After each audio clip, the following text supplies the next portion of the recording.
खेसारी का हाल बाजानू, फनजवा के दिलवा में बसलू जानू।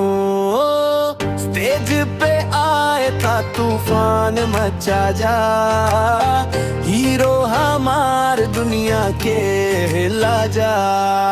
माइक पकड़ ले क्राउड जियरा गरम, एंट्री ले ले हो जा सब भरम। कैमरा फ्लैश फ्लैश चलेला धमल, खेसारी भैया का अलग ही कमाल। गाना छेड़ी दे सब हिल जाला फ्लोर, रील में चले टन नोबन हो जाला दूर।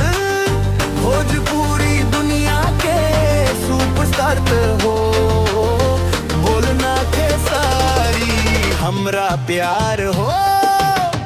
बोलना खेसारी का हाल बाजानू, फनजवा के दिलवा में बसालू जानू।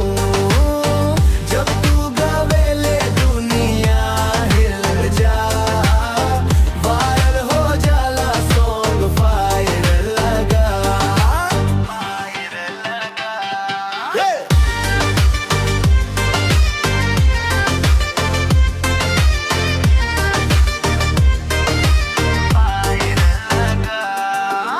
डीजे पे बजला धमाका फुल पावर, हीरो जैसन style superstar tower. Attitude clean और स्वैग का असर देखी के बोले लोग